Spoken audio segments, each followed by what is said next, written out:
What up, LinkedIn? I'm like I'm standing up now, which is horrible for people that don't like energy because I got a ton of it when I was standing up. But I guess we're going back into lockdown. I guess Wednesday, so I figured we'd get around to kind of revamping the office room. And I got a sweet whiteboard. I love whiteboards. I don't. It's a weird thing to love, but I love them. Anyways, wanted to do a quick video. So me and Jake Dunlop are supposed to go on live today at it's already passed, but noon Eastern. And go figure, shit hit the fan. His LinkedIn Live wasn't working. It was a LinkedIn thing. We hopped on mine, which would have been super awesome because I always tease Jake. He's a huge LinkedIn influencer. Him running my live didn't work. We tried Zoom.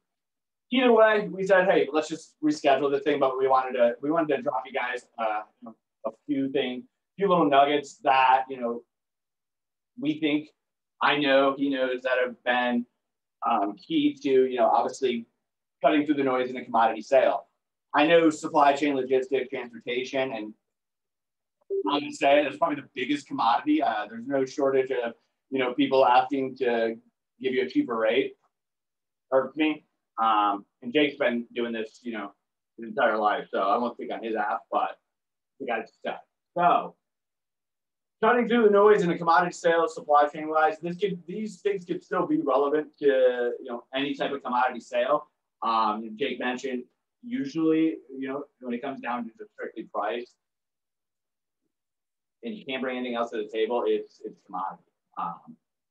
And knowing supply chain, people won't want to say it, but 99% of the time, all you hear about is rates or some crazy data on like what this market's doing, but no real talk about, hey, listen, what are some problems that we can solve as, from a 3PL standpoint, or just it doesn't matter what type of sale you do in logistics, what problem are you solving and what outcome are you selling?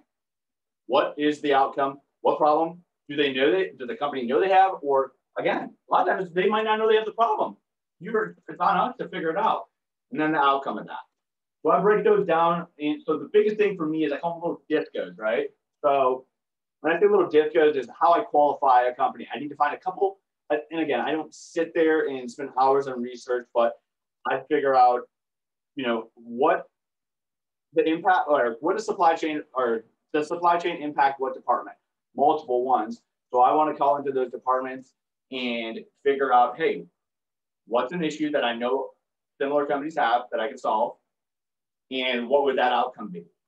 From a tactical standpoint and from a financial standpoint. I'm going to try to, always set the meeting with the executive, because again, they're making the financial decision, right? And they're going to be the ones driving the voice, right? They're the voice of, hey, this is the reason why we're doing it. But that doesn't mean that I'm not being able to help with tactical problems and solving an outcome for the people that are doing things on the, they're doing things on the tactical. So first and foremost, when I'm calling, I've said it a million times, everybody calls into shipping.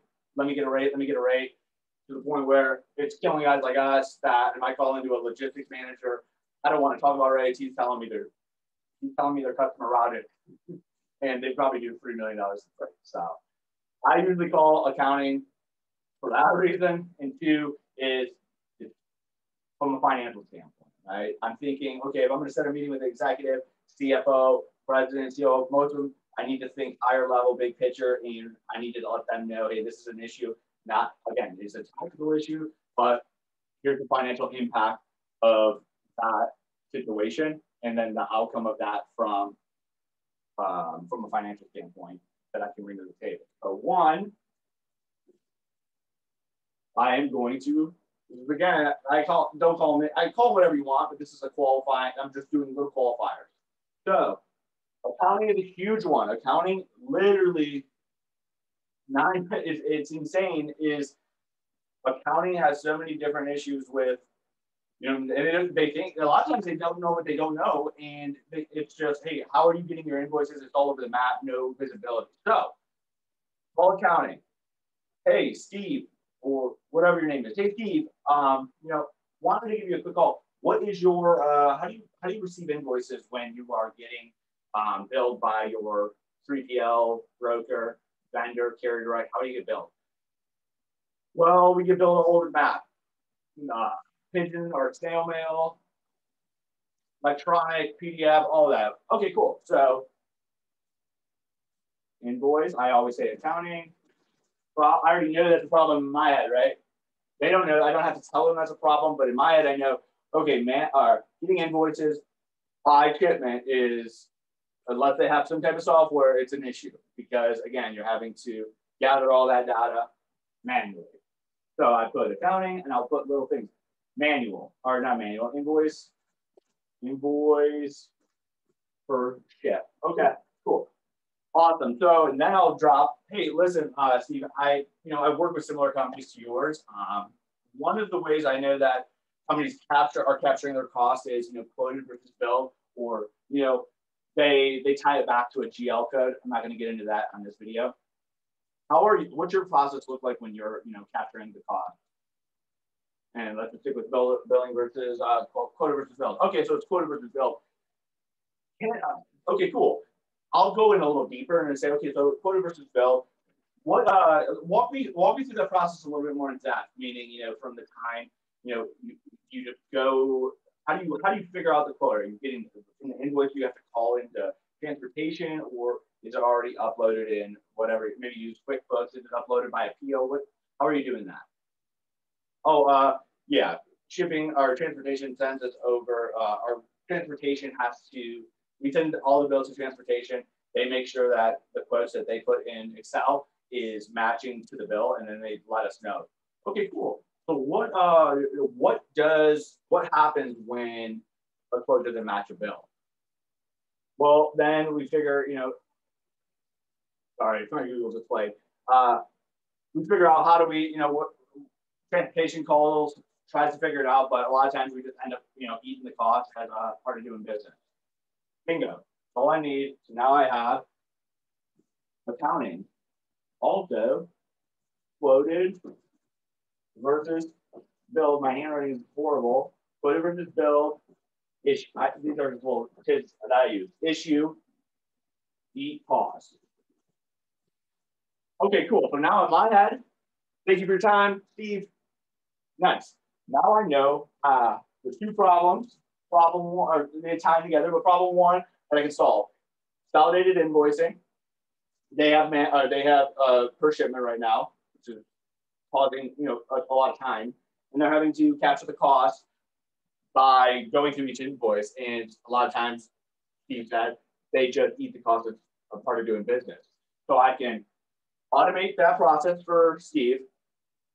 Send him reports on how they currently capture costs, meaning quoted versus billed. Not saying I'm going to literally reduce or waive every type of discrepancy, but what I can do is provide them a root cause analysis real quick to say, hey, this is why this is happening. Now let's mitigate it. And what's the outcome? Steve doesn't have to spend 10 hours a week going through invoices, calling back, forth, probably having to build out reports on, hey, this is what, again, unless most times he's probably having to build out reports saying, hey, this is why this happened versus just saying, hey, we just needed a cost. I don't know that, but the outcome is going to be Steve's going to have a lot more time to actually look through data that I send him on key cost drivers to scale in his career and really financially impact the company, which is a good thing for Steve. So, two, we'll just say two is now, let's just say I'm calling the DM.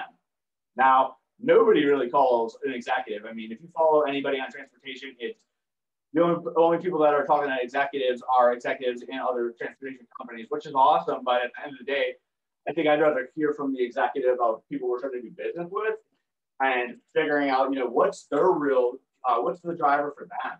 What do they look like? So talk about different.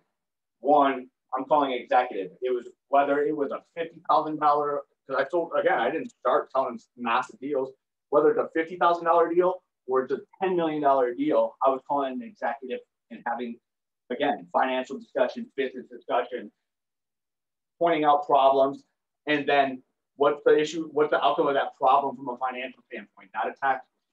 So how do I switch this over into a financial impact, right? Okay, cool. I called Mr. CFO. Hey, Ashley, wanted to give you a call. I work with similar companies in your industry.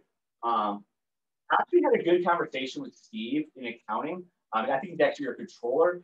He talked about, he was letting me know that right now you guys are getting billed by like 100 invoices a week. They're coming through, multiple different mail, PDF. They're just all over the map. And he's actually having to go through each individual invoice and send it over. Once he sends it over to shipping, they have to go through and make sure that it matches their quote versus bill. And then it takes a lot. And when they don't match, it's taking a lot of time. And usually it seems that you guys just chalk it up as a cost of doing business. I was curious, do you understand the financial impact that's on your company? Now, not even shipping, because let's face it, if I do, and it still happens today. If I do call an executive and I say one thing about shipping, 9 times out of 10, it's kind of pain. So I just would guess you gotta have more of a financial impact business strategy or business mindset.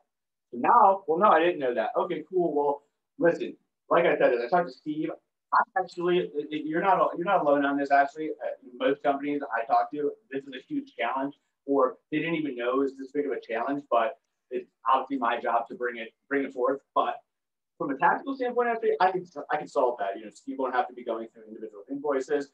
I got a platform for where your guys aren't even going to have to, look at invoices from a transportation standpoint. Steve can just get a username and login and look through it himself. And I'll send him consolidated invoices when it comes into, hey, this is what you were quoted, this is what you were billed, as well as provide him with weekly, I'll split it to quarterly root cause analysis on, some of the discrepancies and how we can fix that.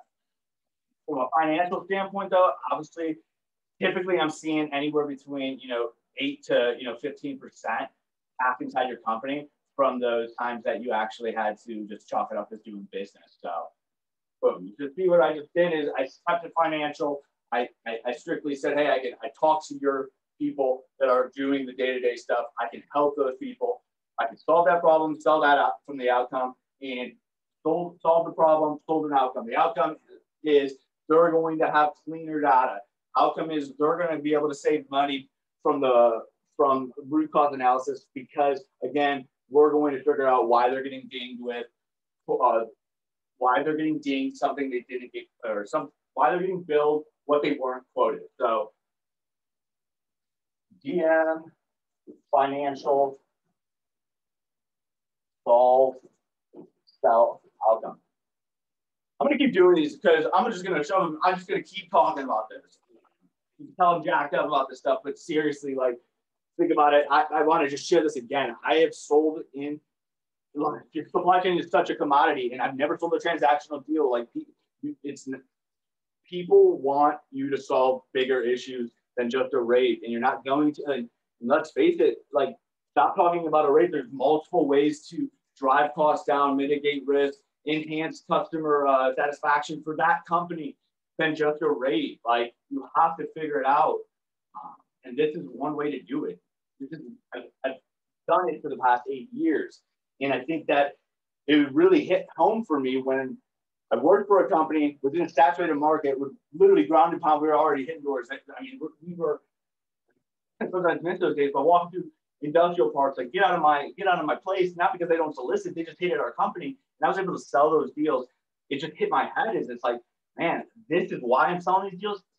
I'm bringing something different to the table. And it's not me saying, hey, I got a great customer service. Because guess what I do? I answer your phone on the weekend. Hey, trust me, I do. I'm the one, I mean, you can ask any of my customers. I'm literally proactively emailing them solutions at 3 a.m. One of them was saying, Mike, man, do you sleep? So we do that. I do that. I don't need to talk about that.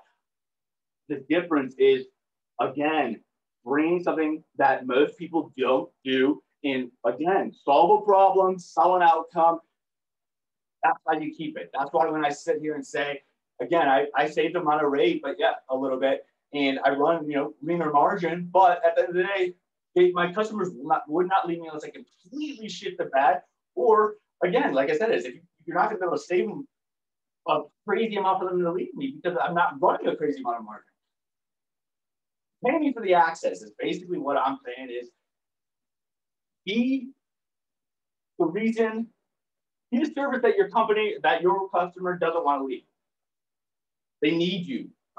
So that's my rant. Me and Jake are going live next Monday. Cross your fingers. And yeah, if you have any questions, let me know. I love talking about this stuff, especially on the number side, accounting side of things. And yeah, we'll go from there.